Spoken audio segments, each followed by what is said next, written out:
This week on the Modified Minute. We really didn't know much about this sport. Even when Teddy, was doing it. I remember we were standing by the bathrooms at Stafford, right? I don't even know who we asked, but we're clueless, two dopes, standing there. And the guy goes, we're talking some stuff, and he goes, "Hey, what do you guys have for stagger?" I kid you not, Jack, and we both look at each other and go, "What the fuck is stagger?" I raced a lot. For example, Matt Hirschman. He was, everyone knows he's one of the best in the game when it comes to modified racing. So it's like, I feel like I learned a lot from him. It was crazy, Jackie. We spent 3 weeks down there. No phones, no TV, no nothing. And I heard about it probably like a month or so before that something like this was going to be possible. Talked to Ty Norris. Tommy Baldwin actually set me up with all this. So he knew about it, but also didn't tell me it was a show or anything. It was just something. I don't know. All that plus Hot Dog of the Week, radio replay, and either or. So tighten those belts because episode 4 of the Modified Minute is coming your way next. They're called the Mod Squad. Ground pounders. The men that live by the grace of God and 600 horsepower. Here they come to the stripe, down to the finish, checkered flag in the air. Monsignor up the hill. Here comes Salamito to the inside. Here comes John Beatty Jr. And off the corner to the line they come. This is the Modified Minute. Go inside the world of modified racing with Jack Arute.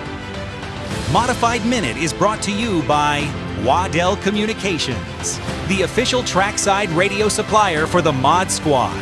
By Mid-State Site Development, Safety, Knowledge, and Innovation. By Wheeler's Auto Services, the finest in top-level service of premier automobile makes and models. By Hummel Brothers Quality Meats, 100% quality since 1933. By Hoosier Tire East, tires designed for champions. By Riverhead Building Supply, build smarter, build better. By New England Racing Fuels, New England's authorized distributor of Sunoco fuels and products. And by Ferguson Contractors, building excellence since 1925. Here's Jack. Hi, everyone. I am so happy you've decided to join me yet again for another episode of Modified Minute.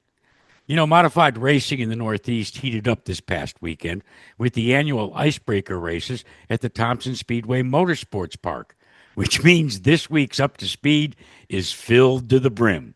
So, let's take a look. Time to get you up to speed in the modified world. Up to Speed is brought to you by Mid-State Site Development. Mid-State. Safety. Knowledge and innovation. It all started Saturday afternoon at Thompson when Keith Rocco took the top honors in the track's Sunoco SK mods after a seesaw battle with Todd Owen. Then it was time for the Monaco Modified Tri-Track Series Lid Lifter. It was the propane heating and cooling 75. Green flags are in the air and they are underway, thundering down the front stretch, down into turn 1, advantage, Ronnie Williams on the inside. Ronnie Williams out in front, Burnt for second. They're starting to put a little bit of breathing room between themselves and third place runner, George Brissett. Here comes McKennedy, down on the inside once again, this time hanging tough. Tries to keep it down there just underneath Brissett. Each lap trying to make the move. He's sticking good on the bottom, but Brissett is able to hold him off again on the backstretch. Here comes a bid for the lead. Here's McKennedy's move down on the inside. Drives around Ronnie Williams to take over second. And we've got a caution on the racetrack at lap 36. The leader, that of course is Eric Byrne. With him, John McKennedy, Ronnie Williams, Michael Christopher. Pace car is off. They work their way out of turn 4. Green flag is in the air. Ronnie Williams is able to recapture the lead. Right behind him on the back bumper is John McKennedy, and they're now battling with Trevor Catalano. Nice crossover by Ronnie Williams. Goes way up the hill. 3 wide, they come off turn 2. Michael Christopher Jr. is flying. He has moved up to second. Off the turn, back to the stripe they come. Jimmy Page's race car, prepared by LeMay, is now the star of the show. Here comes McKennedy. Inside, Christopher Slips up a bit. The back kicks out on him.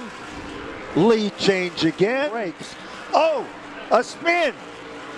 Just in front of the leaders. There are 4 circuits remaining in the shootout of shootouts. Here at Thompson Speedway, Raceway Park. Off turn number 4. Green flag is out. John McKennedy got some giddy up there. And here comes Patrick Emerling. Look at this battle for second. Emerling digging hard up on the outside. And right there, Jake Johnson looking for an opening right behind him. Those two battle for second and third. Checkered flags in the air, and John McKennedy will win it. Christopher holds on for second. Patrick Emerling third. And now climbing out of the car, your winner, the 79 of John McKennedy. Saturday night, it was the Smart Modified's turn at the historic Hickory Motor Speedway for the running of the Hickory 100. It's the Hickory 100 for the Smart Modified Tour. So by the grace of God and 600 horsepower, we are green at Hickory. Now look at Baldwin, all the way up to second, right behind his best friend, Jake Crum. They've gone at it a time or two. Baldwin going for the lead. Jack Baldwin to the inside of Jake Crum. Crum lets him go. Jack Baldwin to the front in the Hickory 100 at lap 15. That orange and white bell helmet's checkered flag comes out to complete stage 1. And Jack Baldwin is the winner. Battle for the lead. Here comes Baldwin. Baldwin going to the inside of the 04. Newman is there as well. Brandon Ward able to hold off Jack Baldwin right now. Newman saying, hey, this might be my time to shine as well. We got a car going around, and it's Luke Baldwin. Look at all of these drivers getting their tires, getting the adjustments they need to make that final push. On lap 62, there's only so many laps left. Decent restart, but look at the momentum that Brandon Ward gets again on that outside groove. They're coming up on the slower car. Melissa Fifield, a squeeze right there for Danny Bone. But that Andretti prepared car is now up to third. Keep our eyes peeled on this battle. Best one on the racetrack. Might not be a battle for long. Danny Bone goes to the inside of Jack Baldwin. Baldwin lets him go, tucks in behind him. Danny Bone to second. Here comes Danny Bone to the inside.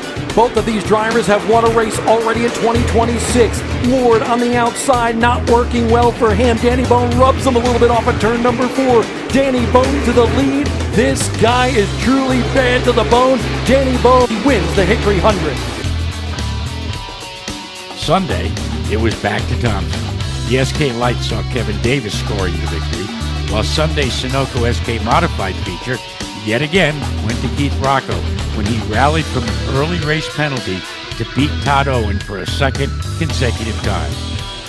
Then it was time for the headline event, the Icebreaker 150 for the Whelen Modified Tour. The green is out. The Icebreaker is now breaking the ice in turn 1. Field goes to turn 1 for the first time onto the banking in the front row. McKennedy slides up just a bit off of turn number 2. Hirschman having to get in the line in second, just in front of Michael Christopher in third. They stack up from 4th on back as they come around to complete lap number 1. Bottom of turn number 1. Second place is about to change. No question about it as they head down the back straightaway. That's Matt Hirschman, top side, as they come back off of turn number 4, complete lap number 29 after the restart, all still chasing McKennedy of lap traffic. Certainly is. Now, caution, big hit up in turn number 4. Car tagged the outside wall at a ton. It's Ronnie Williams. Ronnie Williams hits at a ton, you can see. Place your bets now. Here is the green, and it is Thompson. McKennedy has a little bit of a stutter step, Kyle, and it is Stephen Kopsick to the front of the class spot. McKennedy with a run to the bottom, the challenge for the race lead. He wants that top position back here off of turn number 2 with 34 laps to run. They are side by side for the top spot. He can't do it. Pulls back in the line. Silk is still there. White flag comes out. Stephen Kopsick isn't about to surrender. Imagine this, 2 victories in 3 starts in 2026. Stephen Kopsick takes it for the final time down at turn number 3. Kopsick comes off turn 4. The Icebreaker is into the record books, and Kopsick has broken the ice to take down 2 wins in 2026. Let's take a look at the chases for the championships. Brought to you by New England Racing Fuels, New England's authorized distributor of Sunoco fuels and products. Sunoco, the official fuel of NASCAR. Stephen Kopsick's win at Thompson moved him into the top spot of the Whelen Modified Tour. Defending champ Austin Beers is 7 points back, with the rest of the top 5 being Tyler Ripkema, Patrick Emerling, and Justin Bonsignor. Next up for the Tour is the Oxford Plains Speedway on May 2nd. Danny Bones' win at Hickory gives him a 9-point edge over Ryan Newman. The rest of the top 5 are Jack Baldwin, Brandon Ward, and Burt Myers. The Smart Tour is headed to the high banks of Wake County Speedway on Friday, April 24th. With his win in the Monaco Modified Tri-Track Series opener at Thompson, John McKennedy holds a 4-point lead over Michael Christopher Jr. 6 points back in third is Patrick Emerling, with Jake Johnson and Ronnie Williams filling the top 5. Next up for the Tri-Track Series is May 23rd at the new London Waterford Speed Bowl. Well, Stephen Kopsick has certainly laid down the gauntlet in the Tour's early going, so I thought we should let you ride with him and his spotter, Ryan Blanchard, during the running of last year's Turkey Derby. It's Radio Replay, brought to you by Waddell Communications, your Northeast trackside dealer for radios and repairs. Footage provided by Fenceline Films on YouTube. Ready, green. One outside. Still outside, unit 20. Still outside, 56, still top of him. Still outside quarter. Still outside. Still out there, bumper. Stay down, all the way to the apron, all the way down, keep coming on, caution, clear up. Green. Still outside, you're clear up, just unit 60. Here's the 1 as a lapper right here again. Still inside, quarter clear. Ready, faster start, green. Just unit 73, you're clear up. You're by 4, no pressure behind.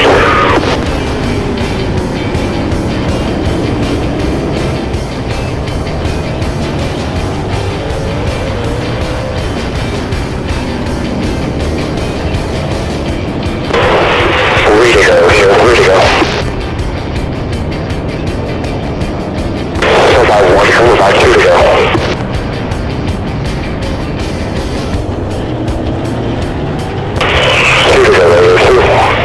So by 1.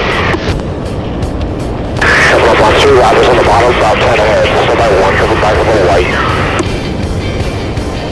By half, white flag here is your lapper bottom.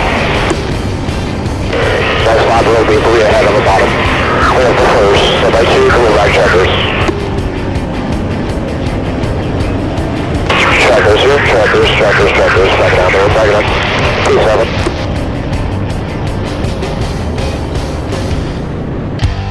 Check out more in-car footage at Fenceline Films on YouTube. When you look at crew chiefs that excel, you'll find that there's a common thread. You see, they all have an insatiable hunger to be the very best at what they do. That certainly applies to the guy that you will meet in this week's Crew Call. Time to drop in at the race shop and get the inside dope from the guys who twist the wrenches. It's Crew Call, brought to you by Ferguson Contractors, building excellence since 1925. Well, joining us for the Crew Call for this episode of the Modified Minute is a guy that is, he's in the top 50 as a driver at Stafford Motor Speedway. His racing career included 28 victories and 3 championships, but now he calls the shots for his son, Mike Christopher Jr. We're talking about Michael Christopher Sr. Mikey, thanks so much for joining us here on the Modified Minute. How you doing, Jackie? I'm doing good, doing well. Let me go back, because you and your brother really rewrote the legacy of the SK Modifieds. But Tell me about the first time you drove an SK at Stafford. First time I drove one, I bought a car from Mike Albanese, delivered it to the racetrack for me. Really didn't know, knew something about it because Teddy was doing it for 2 years before me. Go out and it was either the practice, I think it was one of the practice sessions, right? I'm gauge watching, because it's new. I don't know much about this stuff at all. Dude, I come down the front chute, thing loses oil pressure. I'm like, oh my God. Click the thing off right away. They haul it into the pits. Mike Albin is there. He pulls down the pan. The pump fell down. He bolts, hey, literally he bolts it back up, puts the pan back up. We go out and I continued, whatever I was doing that first day. But yeah, it was in the fall, the first time I tried it. And yet your career, it included 28 victories, which is fifth on the all-time list. I think you get overshadowed by your twin brother, who really was Mr. Modified, and that's your late brother Teddy. But you were quite the driver in your own route. Yeah, we were both like tit for tat there for when we first started. I mean, I didn't realize till they said it the other day. I won in my rookie year. I remember doing that, but I didn't win till like 4 years later, and that was probably just because we really didn't know much about this sport. Even when Teddy was doing it, I remember we were standing by the bathrooms at Stafford. Right, I don't even know who we asked, but we're clueless, two dopes, standing there, and the guy goes, we're talking some stuff, and he goes, "Hey, what do you guys have for stagger?" I kid you not, Jackie. We both look at each other, go, "What the fuck is stagger?" Didn't even know what that was. Hey. So I mean, to do what we've done, you know what? We were hard workers. We wrecked a lot of stuff, but had to learn the craft, and it was basically a lot of hard work with a lot of friends that didn't mind working hard. And obviously, the rest is history. Well, and the rest is history with what I don't know whether you're aware of this or not, but your son, Michael Jr., is just 5 wins away from equaling your victory record at Stafford Motor Speedway. You must be a pretty good crew chief. Yeah, I was going to say, and the only way he's going to get those 5 more wins is with me. He sits in really, really good stuff, and that's actually Teddy's car. It's 11 years old this year. I build everything, engines, trainings, rears, he builds bodies and a lot of stuff on it. He's actually building Nerf bars tonight. But Jackie, the only way you can do this stuff is to do it the way we do it.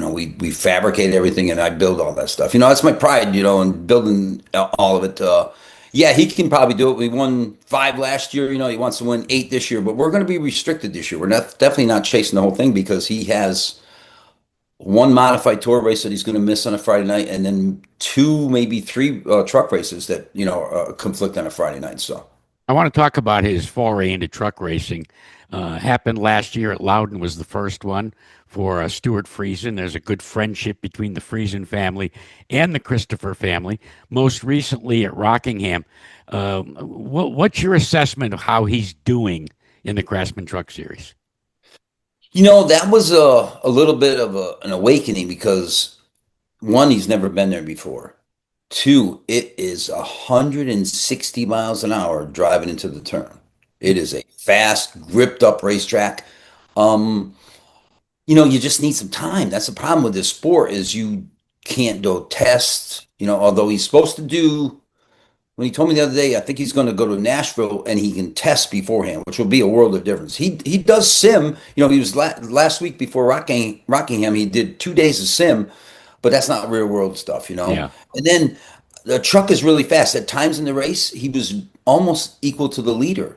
But, you're back 1 lap down, 2 laps down, because the place is those trucks are so aerodynamic dependent. It's all about air, Jackie. Like even on a late restart, Stewie was 5th. And I'm like, wow, Stewie's going pretty good, and both trucks are very, very fast. They produce some pretty good stuff. They have the restart. The next thing I look, he's like a half a straightaway back. And it was a matter of 2 or 3 laps. Once the guy in the front gets clean air, they're gone. I want to go back to what you were talking about as far as being a guy that works on everything. We are in an environment in racing from top to bottom, and even here at Stafford in the SKs, where there's an awful lot of people that, well, I'm going to call it our off-the-shelf racers. Checkbook racers, say. Checkbook racers, that's even better. Yeah. Well, how has that affected the health of the sport? Well, if you have enough people out there with a lot of money, you're going to have a lot of competitors. I mean, Stafford has not really weaned, it's still a good 20. I think it's on an average, it's always a 20 to 25 car count night, and you know it yourself, man. That place is tough. There's 12 to 14 guys, man, that can win at that place. Where I don't see that in other, I watch a lot of racing, dirt racing, and other things like that. Um, it's just the nature of the beast. I think because people just didn't work hard at, and like when we started, we had to learn because we decided to race this sport and do it, and it was like either sink or swim, and obviously through hard work we swam. I get you don't even have to do that nowadays. You have guys like Keith or Kopsick or other guys that will just tell you what to do or set it up for you. Keith does a ton of those, rentals, they rent stuff. Teddy was actually going to do that. That was part of his plan was to do rentals, obviously since he was thinking about weaning maybe away a little bit, because he saw that there was a pretty good market in it. I mean, those guys, they pay. Yeah, yeah. But it's got to be frustrating for a guy like you that still gets the dirt under his fingernails.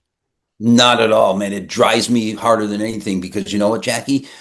I love beating those guys, dude, because they can, no matter what, they're still going to get the same stuff. They're all pretty close. Keith has a package that's really good, puts them in the pro, and, makes them all competitive. But the only way you're competitive nowadays that I see is more time. Jackie, I'm there till 11 o'clock, 11:30 at night. I'll call Keith here and there. I'll go, hey, Keith, what are you doing with your kid? Racing the go-kart? Yeah, guess what I'm doing? Flow benching, making more power, and I hang up on him. That's the other side. You've been very, very proud of the fact the power plants that you put beneath the PT Watts number 82. Yes. You know what, Jackie? When we first started, we learned it. I have every single small block book made. Grumpy Jenkins, Smokey Unic, all Chevrolet stuff. I've read them and read them and read them, and it was just a passion when we first started. That let's try building these things. And obviously, we broke some stuff, but most of the time, you know what, Jack? More than anything, I love taking them apart and see how I study them. I understand the thing. It's like, a fine wine that you try to make better each time you pull it apart and look at it. Yeah, it's my passion. I love beating up on Pettit and all them guys because they can't outwork me, Jackie. I can't think of a lot of people that can outwork you, Mike. Nah, you're probably right. That's probably, having your son race your stuff. What's that like? Because, in the early going, you had to kind of talk him through lap after lap after lap, but now it seems as if you can kind of lay back and become more of a typical car owner, chief mechanic, and just ask him how the car's going. Pretty much, and it's calm. People go, you get nervous out there. I go, you know what? Maybe early on, but the last 4 or 5 years, yeah, he's become such a good. He's really, really good at feedback. Marcus, my tire guy, myself, and Michael all discuss what we're going to do before the feature. After our practice session, a heat race. So it's a collective effort between the three guys that really need to know everything. Me adjusting the chassis, Marcus with the tires, and my son telling us what to do. It's just so. It's actually really calming, because if I always tell everybody, you give him a horse, he'll ride it. It just depends who else is going to get in the way. More than likely, stupidity stuff. It's not that it's a racing thing because most of the racing in Stafford has been really good. I think when they went to the tire where it's expensive to put 3 tires on a night, but it gives the guys that really aren't great at it or not as stable, more stable because they have something that has grip with them, underneath them. My dad always said that the biggest and most expensive part of racing are the tires. They are. And it's the only thing that connects the race car to the racetrack itself. How much of a black art is understanding the tires, what they're going to do with the chassis, and how best to put the right combination of Hoosiers on to go out and win? I don't think it's a black art. You just got to know what you're looking at. Most people just don't even know what they're looking at, I remember years ago when I first started, I was at Thompson, and Mario, obviously the king of, modifieds, he would look at his tire. I remember watching him in the pits, and I became friends with Mario, but he would like look at the tire, and it was like it was his baby. He would study them. He would do this, and I'm like, well, that's where you really have to learn. And a guided that used to do my carburetors out of Utah told me, he says, those 4 things that hit the racetrack are the most important things. If you can read them, it'll tell you. Like my son will come in and he'll tell me it's loose, and we'll go over and look at the car. Yep, look, it's telling us, the one tire is telling us what it's doing. You need to be able to read it, and most guys can't. It sounds to me like reading tires is the same thing that you do in reading and understanding engines. Yeah, Jackie, I pull it off. I look at every single valve, look at the engine from side to side, what's going on with it. You can really, if you know what to look for, and obviously since I've been taking them apart for, 30 plus years or whatever it is, you can learn a lot. It'll tell you, everything will tell you something if you know how to read it. Do you ever get the itch to get back in the race car? Not at all. Well, you did one time for an invitational race. I believe it was at an SRX event, was it not? Yeah, that Tech Mike thing. I had a great time then. But since then, I don't even have an interest in it. Not at all. I'm like, man, I don't want to sit in that thing. It's noisy. It's hot. Nah, that's not me, man. I'm almost 68 this summer. Could I be competitive? More than likely. But I learned even when I did that deal a few years ago, you need to know who's out there. You have to study it's just like tires and engines. You have to study your competition, know who you're racing against, expect what they're, know what they're going to do and figure it out before it even happens. Well, Mike, it's been a real treat. We go way, way back, and I consider you a very dear friend, and I appreciate your helping us with the Modified Minute. Me too, Jackie. Have a good night. A while back, you heard from his crew chief, Dale Hedquist, in our first episode of the Modified Minute. Well, in this week's Racer Spotlight, it's time to hear from the driver. It's Racer Spotlight time on the Modified Minute. Racer Spotlight is brought to you by Riverhead Building Supply. Build better. Build smarter. Here's Jack. Well, in today's Racer Spotlight, I'm pleased to have joined me a guy that has been on a tear. Not just this year, but you heard from his crew chief, Dale Hedquist, in the first episode of this show.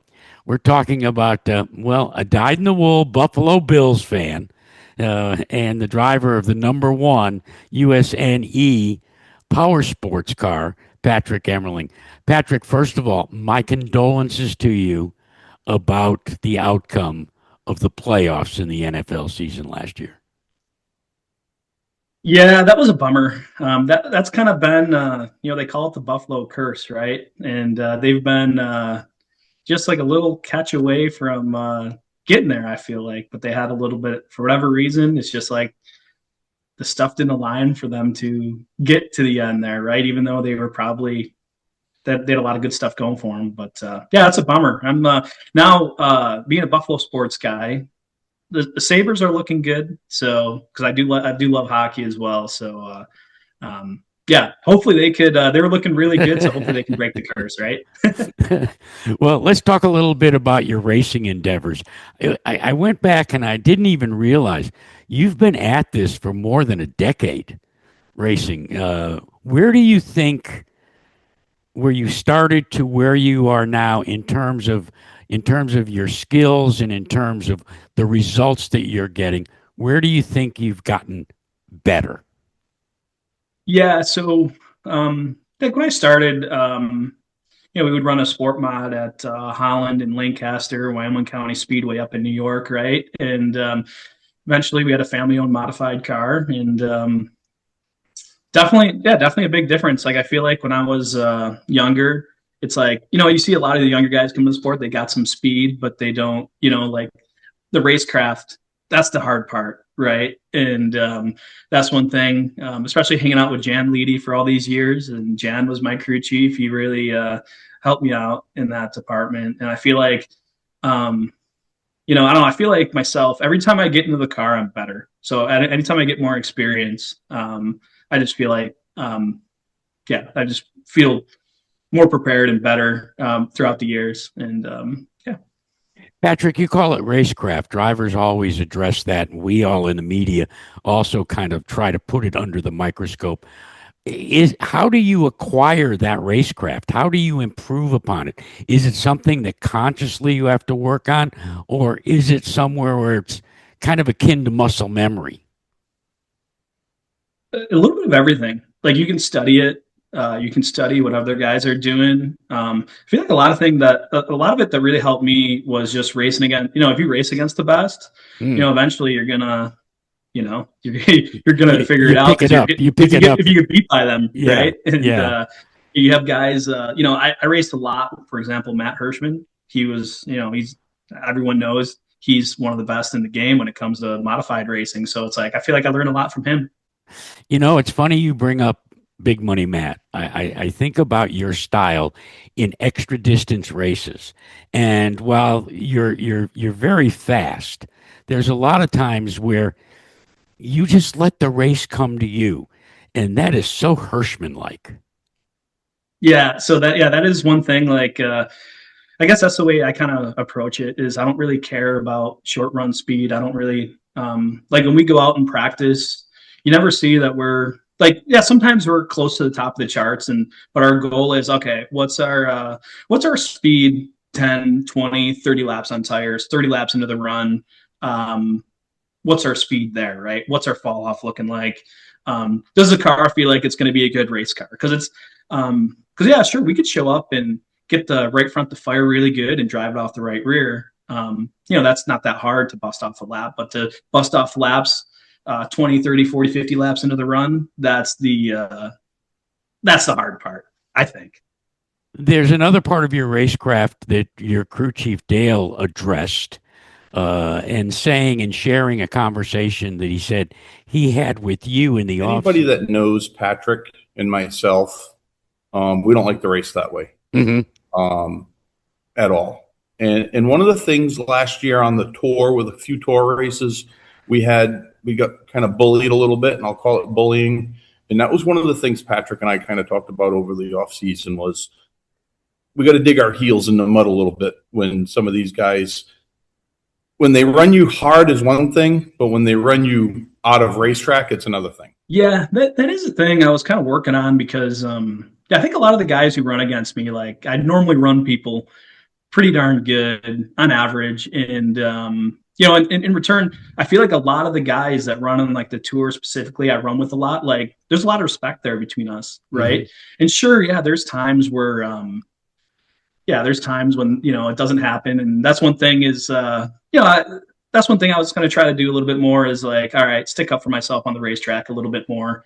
And, just kind of run some other racers, the way they can race me sometimes. So you have a unique relationship. Dale comes on board, and I'm interested in how you were able to snare the bearded one based in Rhode Island to twist the wrenches on your race car.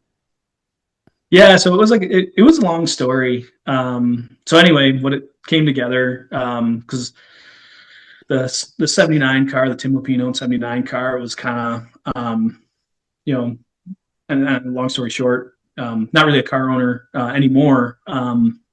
But then the Fleetworks #1 was coming about. Rich Gautreau and the Fleetworks team was forming, and I put my name in the hat to be a driver for it. And me and Dal, we were kind of just talking back and forth about stuff. And then Dal goes, "I want Pat in the car," right? And so he vouched for me to be able to, to have that opportunity driving the Fleetworks #1. And and the rest is history. So just really fortunate to talk to Dal, and we became like. Versus a driver and a crew chief thing, it's our friendship is tighter than what the driver crew chief relationship. You know what I mean? We became really good friends over it. So, I would think that's got to pay dividends when in the heat of the battle he's got to make a call atop the pit box. Absolutely. He knows what you mean, not necessarily what you're saying. So in that friendship, do you sometimes have some exchanges that maybe you don't want to let other people hear? Because, like siblings, we're not afraid to argue. We're not afraid to bark. Are you and he comfortable barking at each other? A little bit, but we don't. I'm a really laid back dude. And Dell is also really, really good, really easy to work, good to work with. Sometimes he gets a little up there, but no, we never have like you don't normally have arguments. And if something happens out on the racetrack, whether it was my mistake or anything that happens, we're a team. We're not, there's no fingers being pointed. There's, nothing like that. We're a team. We're in it together. We work together, and that's, and that's kind of like our relationship of how we approach racing. Before we run out of time, I want to go back to Martinsville, Virginia. You set on the pole. You lead like the first 60 laps. In fact, even when you come in the pits, you come back out and you're leading. And then in your second pit stop, you create what they called a pit entrance violation. As pit road is open and pit stops are underway, and Patrick Emerling will go to the rear of the field after leading so many laps early in this event due to a commitment line violation. I knew, so it was funny. I was kind of studying that in practice. And so at Martinsville, so our cars are more offset. They're wider, right? Mm-hmm. So if you're naturally driving into the pits at Martinsville, now this is because they offset that box a couple feet inwards and outwards, and it's pretty far outwards. So in a modified, if you're naturally just driving off into the pits, you're running that over with your right front all day. Like if that wasn't there, you're running over it, that location, right? And so, but I knew it was there, and it was just an audible on my part. If you have the fastest car, you want to stay on strategy. Mm-hmm. And so we were going to stay out, which at the end, it probably would have been just as good as or better, but I chickened out. I called an audible on it, and I saw everyone dip behind me, and I thought I was going to be good on that. Because normally if the guys, usually you want to pit with the field. If you're the dominant car, which we were at that point, you want to pit with the field. So then I thought I could make it, but then I just caught it. So if I was like a half a car length farther back, it would have been fine. But that is, that's a rule. And, and that's in the Whelen Modified Tour. I don't think those orange boxes are at at some of the tracks we're going outside the pits, right? So it's only at your National Series weekends at like Martinsville or Loudon is where that's even going to be a factor, right? So, like I said, I knew it. I broke the rule. I called an audible. I pitted, and hindsight, I thought it's one of them things. Like I thought I would have been clear of it, but it's just the radius. I couldn't quite turn the car sharp enough in.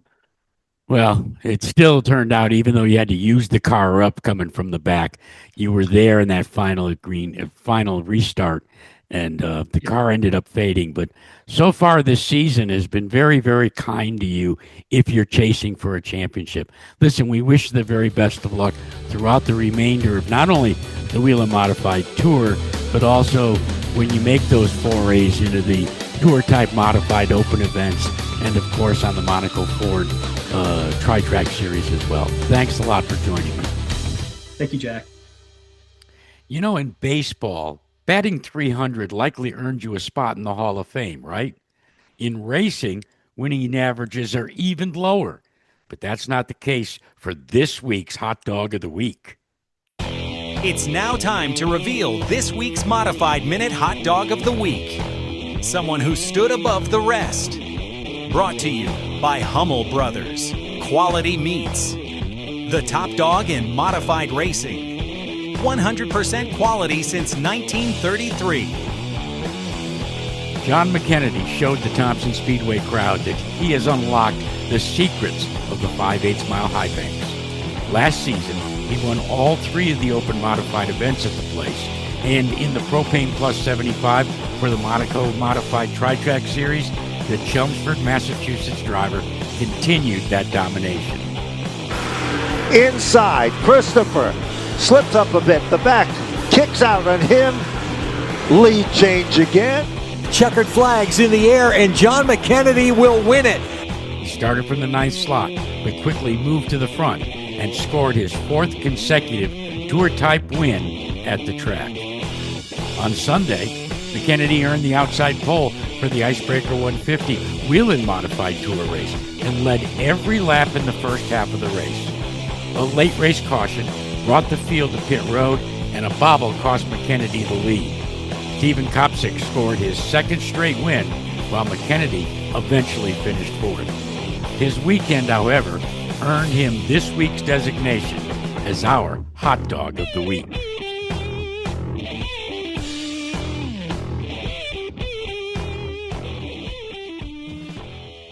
You know, Mike Christopher Jr. has gained a lot of attention lately, from his appearance on the Ram Race for the Seat to his Craftsman Truck Series run at Rockingham. Christopher is building his racing resume. This is SK Soundings. News from the SK Light, and 602 Modified World. Brought to you by Wheeler's Auto Services. The finest in top-level service of premier automobile makes and models. Specializing in European, Japanese, and domestic vehicles. Well, Michael Christopher Jr., thanks so much for joining us. Welcome to the Modified Minute. I'm happy to be here. I haven't seen you in a while, so it's I know. good to see you through here at least. Listen, you've gained such notoriety, and I want to go back to in the off season and how you kept a lid on it so that everybody had to watch on TV the Ram Race for the Seat. This competition is about character, about fortitude, and about the old-fashioned giving a shit. Are you here to fight and win for colleague, win for Ram, and change your lives forever? There's no friends on the racetrack. Oh, we got a spin! If you want to make friends, go to summer camp. Tell me what that experience was like. I kept a lid on it because I signed like a $5 million NDA. And then obviously to keep, everything fresh and whatnot. It was crazy, Jackie. Like, we spent 3 weeks down there, no phones, no TV, no nothing. And I heard about it probably like a month or so before that something like this was going to be possible. Talked to Ty Norris. Tommy Baldwin actually set me up with all this. So he knew about it, but also didn't tell me it was a show or anything. It was just something. I don't know. So it was all kind of confusing until around late August, September. I kind of heard that I was going to be a part of it. Not exactly sure what it was 100% yet, but like October rolled around and they were like, we're buying flights and whatnot, and you're coming down to Winston-Salem, North Carolina for 3 weeks. Don't worry about your phone. Don't contact anyone, or don't tell anyone that you're doing this. If people ask, come up with some kind of story. They told us so. You were in the witness protection plan. Yeah, pretty much. Like one of the options they said was, tell everyone you're going to jail. There's something. Then like, obviously we can't do that, but I kept it hush hush as much as I could. Obviously, my immediate family knew what I was doing and whatnot, and work had to know. But work is Mohawk Northeast with Al Hankey, so he was very understanding of it. Let me go for 3 weeks plus, and we went down there, met all the guys. I knew Austin was going to be a part of it. I didn't know anyone else was going to, but. From going from not knowing any of those guys until 3 or so weeks later, they were like, we created a bond through that show that I don't think, we could ever recreate with anyone else. So me and those guys are always going to have some kind of connection from that show. So it was awesome. 3 weeks of freedom, basically. We're just hanging out, just the boys, basically. That's what it turned into. And driving race cars every other day and competing for something, and all the food was free, all the clothing was free. It was awesome. For 3 weeks you just didn't have to worry about anything, and obviously didn't come out with it with the win, although that would have been nice. But I think I did a really good job at showcasing who I am, how I drive, where I come from, all that stuff. So overall I loved it. There's no question. You and Austin Beers represented the modified racing community very, very well. I'm wondering, with that situation and the bonding that you made with fellow race car drivers, but from different disciplines, back and forth, and being in the seat every other day, as you say, how did that make you a better race car driver, or did it? Well, you definitely learn from people, and that's one thing. And we're always talking about, I think we heard the night before or so where we were going, what we were driving, and we knew it was going to be. The guys down south knew everything. I don't know what it is, but like the legend cars were all built down south by a southern team. The late models are all built down south by a southern team. Some of the guys raced for that team that built this, the late models and stuff. So those guys knew where we were going, when we were going there, what cars we were driving. Austin and I showed up like not knowing nothing about it. So, but being in different cars and whatnot, you definitely, yeah, I've been in a legend car in a long time. They're a little bit different now, but still felt the same, like, out of control. The late models were different. I've never driven, actually, I did bump stops. So, like, I would say the late model stock car is the closest representation to a truck, honestly. Not that I have a ton of experience in that either, but it had the same feel, like the bump stops and the heaviness in the wheel and all that, especially when we went to South Boston, high grip racetrack and whatnot. I mean, going back to your question about like what did we learn and bounce idea or whatever. Uh, Honestly, yeah, the racing was one thing and it was fun and we competed and we did the best we could, but it was just a good time overall. Yeah. Like all the stuff back at the house, which they didn't really show too much of, and I wish they did, but I understand why they couldn't. Just time slot wise, content with racing, we raced a lot, so. I understand they couldn't put it in, but that's where the fun really was and where our personalities really showed. So the racing was one thing, but man, the time at the house and the time traveling to the racetrack and in the vans with different people almost every day. And some people you were in the van the whole time with throughout the 2 or 3 weeks of racing. So just growing to bond with those people was the best part. Racing was racing. You brought up the trucks. You certainly created a relationship with Stuart Friesen last year that resulted in you making your first start at Loudon, but now you're hot off of the high banks of Rockingham. And according to your dad, although he didn't want to spill the beans, it probably is going to result in some more truck races this year. Can you fill us in? Yeah, we're definitely going to do more. I can 100% say that we're doing New Hampshire. The other stuff is just it's week by week, day by day basis, and I hate it like that. And I wish I could just come out with like, hey, I'm going here, I'm going there, but it's just doesn't really work like that in my situation. And that's you've got to raise the money, right? Oh yeah, of course. But and that's part of it, that's a huge part of it. But I'm in talks and I learned a lot at Rockingham, and the only reason I really went there was to learn aero and what the truck does behind people in a pack, not in a pack, high speed. That was the fastest I've ever felt in a race car. Like maybe I've gone faster, maybe not, I don't know. But just the sense of speed of like, man, we're in the turn and we're in the throttle. It was different. It took me a while. Like I'll be humble about it. I love being humble about it to like tell people the true experience and that I'm not some Kyle Larson. I'm trying to figure it out. But like it was demanding and it took me a while. But I feel like I did gain the confidence eventually. It was just too late. Like you get whatever it is, 50 minutes of practice, got cut short a little bit. And it just wasn't really enough for me. And qualifying, they tape the thing off and tell you to go even deeper and get in the throttle even earlier. And it's like, I just wasn't there yet. But it took me like the first stage to really get confident with it. And I eventually did.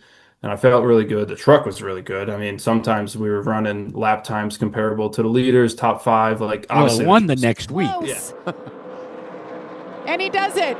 Christopher Bell wins his 8th career race at Bristol. Yeah, they just won last week, and the week before that, I drove it to 3 laps down. But I mean, it was circumstantial. We didn't catch yellows, blah blah blah. You could say this or that, but I think whatever finish is finish. But I learned a lot. Like I was there to learn aero and learn all that other stuff, and I feel like I did. So now, going back to your question, I'm hoping to apply that at another bigger racetrack. Well, I understand you're going to get the opportunity to test at Nashville. I don't know. It's not really looking like that because the trucks are going on a pretty big streak of I think like 6 races in a row leading up to Nashville. Nashville is like circled on the calendar, not 100% yet. Should probably make some phone calls this week to see, but it was like a yes and maybe, and I don't really I really wish I knew what was going on, but it's a lot of it's just communication and hearing, yes, we're going. And even Rockingham, like I didn't have that on my calendar at all, but it popped up like I don't know 3 weeks before the race. So yeah, whatever. If they call me tomorrow to run Wednesday night, I'm there. You're So there. Yeah, I'm right. ready. Have the helmet and the fire suit packed and ready to go. Yeah, Let's exactly. talk more about your bread and butter, and that's your modified efforts. This past weekend in the Monaco Tri-Track and then in the Whelen Modified Tour, you scored 2 podiums, a second and a third. It's like it's coming together for Michael Christopher Jr. when it comes to these tour type modifieds. So far, yeah. It's been pretty good. Obviously racing for a new team in the modified tour with Alan Daring and the boys from Long Island. Started off a little rocky, like and again, the car has speed, and we had some, racing incidents at New Hampshire, at New Smyrna, Martinsville, motor problems, which hurt us, whatever, just circumstantial stuff. But obviously, we came out to a home track of mine at Thompson. I knew this would really be a sign of like, what's to come because I love this racetrack. I'm really good at this racetrack. I should run well here, especially after Saturday, because we ran second in the tri-track race with Jimmy Page's 00. So, the tour racing is difficult. Why? I knew it was difficult, but it's just people, obviously, like you got to hit on everything. And these teams that compete on the tour, like the top 10 or whatever, they got full-time crew chiefs and pit stop practice and whatnot. And to go from, what we are, which is basically a rookie team, it's difficult to compete with people like that and teams like that. So we're getting there. We have a great crew. I got most of my people from Stafford to help me go over the wall. I mean, hell, even my dad carries. So, we got a 68-year-old guy jumping over the wall carrying the tire. That kind of shows like it's a little encompassing of what our team is. And Alan, Alan's Alan wants to win races, and I think yesterday kind of proved that we have the chance to. I think that was a winning race car if we just didn't have issues on pit road.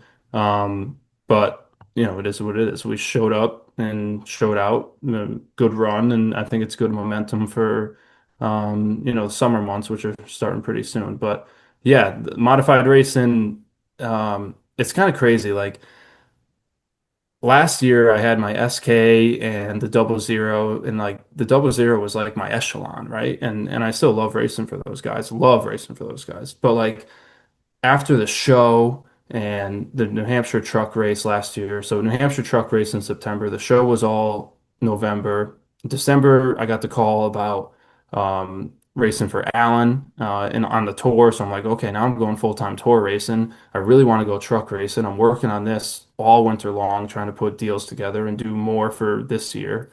That like all of a sudden all this stuff is happening. The show comes out in January, and oh shit, we're racing New Smyrna in February.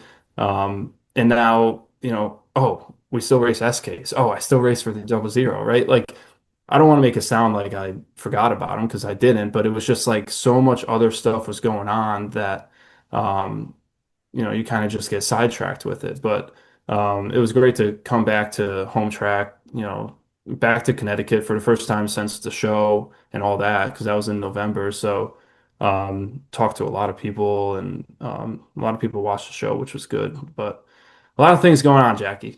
Yeah, there's no question. And we haven't even mentioned you've got your SK ride, which Yeah, is your yeah. family run operation. And I was kidding your dad because I said that you were on the verge of surpassing him in the number of career wins. And he Yeah. was very quick to point out, and I'm paraphrasing, well, the only way he's going to do that is with me. Yeah. Yeah, we're gonna get to win 27, with God willing this year. We'll get to win 27. He's 28, and he said after we get to 27, he's taking everything out of the car and leaving it to me. So I think we're gonna stop right there. It'd be great. It is on my mind. It honestly is. Like, it would be awesome if I could get to that number. I don't even want to surpass it. It doesn't matter to me, but just to we got a lot of wins, and the time that I've been racing, and I really started to look at it, I guess, the past year or so we had 5 or 6 last year and 4 the year before, something like that. Like, we've been picking them off, and really what that comes down to is my dad's dedication to it. It's very similar to those, top 10 tour teams where they have a full-time crew chief, always working on the car all day, all night, and that's what my dad does, except he doesn't get paid for it. So his dedication is unmatched. I will die on that hill, and it shows in the results. The Christopher name is synonymous with Stafford Speedway and with SK Racing. Your Uncle Ted, your dad, a 3-time champion, and now you there. What does Stafford Speedway mean to the Christopher family? I mean, it's everything. It's where they started. It's where I started and picked my teeth, or whatever that phrase is. Cut my teeth. Cut my teeth. Sorry. If you pick your teeth, we're in trouble. Yeah, I haven't eaten yet today. So, it's everything. It's that's where, my dad and I talked about it today. Like, the aggressive style that you need pretty much at every stage of racing. Like, we were talking about it specifically for the tour race yesterday, where it's like you have to be aggressive and take every spot after that pit stop. It's like you can't waste any time. And then I was like, it's the same thing. Like Christopher Bell was saying, I got to get to the lead, because whoever leads this race is, has a better shot at winning. But our point is, you learn that stuff at Stafford with the aggressive style of SK racing. It's like, I got to get this guy. I got to get to the lead. I got to get the next guy right away. It's only 40 laps. And when you're starting 13th, 15th, whatever it is, with the handicap system, which is great, for the most part, you got to have that. You got to have that aggressive style, and that's what Stafford teaches you. And I'm going to use that for the rest of my career, however long that is. So, but it's, not only that, but the facility is just top notch now. Like, it's unbelievable. So anybody that wants to go to short track racing, I always tell them top of the list is Stafford. So, the Roots have always treated us right, which is always great. My uncle had a great relationship with Lisa and the whole family, all that. So, and me and my dad do too. So, well, I'll share with you a story. Go for it. Your Uncle Teddy, as you know, liked to wear the black hat. He just went with the territory. And my dad came to me one night and said, "You know what? I like Teddy Christopher. I'm going to adopt him. He's going to be my 7th son." I went and told your Uncle Ted that, and he just threw his hands up in the air and goes, great. And they were very close. So you're right. There's a great relationship there. They did have a really good relationship. And I've always heard about that. Like in Victory Lane, whether it's my dad or my uncle looking at old videos, I always say, thank you to Jack Root and the track and all that. And it's true. Everyone treats us right, and it's a great racing facility. So, yeah, Stafford's never forget Stafford. Well, we'll never forget you. Just don't stop racing ESKs until you get that full-time Craftsman's upright, okay? That's the goal, man. Okay. Thanks so much for joining us, and good luck. We got the Sizzler a couple of weeks away, and it will be back to full-time racing. All right, I appreciate it. I like talking like this, so yeah, sometimes I get rambling, but it's I think it's all worth it. Thanks a lot for having me. I know you've already heard from Patrick Emerling, but we forced him to play either or, and here it is. It's either or, where our guest must choose one or the other. Presented by Hoosier Tire East. where we fuel passion, pride, and success with our tires designed for champions. Well, I can't believe I found another victim for either or. He didn't volunteer. I forced his volunteer, but we're talking about Patrick Emerling. And Patrick, it's real simple. We ask a series of questions. You answer either or. And if you care to make a, further explanation as to your choice, feel free, okay, my friend? That's good. All right. This may be a little touchy. As a dyed-in-the-wool Buffalo Bills fan, either the New England Patriots or the Miami Dolphins. Miami Dolphins. Why? Oh, come on. Don't pull my leg because you can beat them. So I wasn't really around much for the old rivalry. I was only around for the New England rivalry. So that's why I would say Dolphins. Yeah, because you can beat them. They're like, you're the hammer, they're the nail, okay? The Patriots, the other side, it's the other way around sometimes. All right. Either or when it comes to your choice of buffalo wings, hot or mild?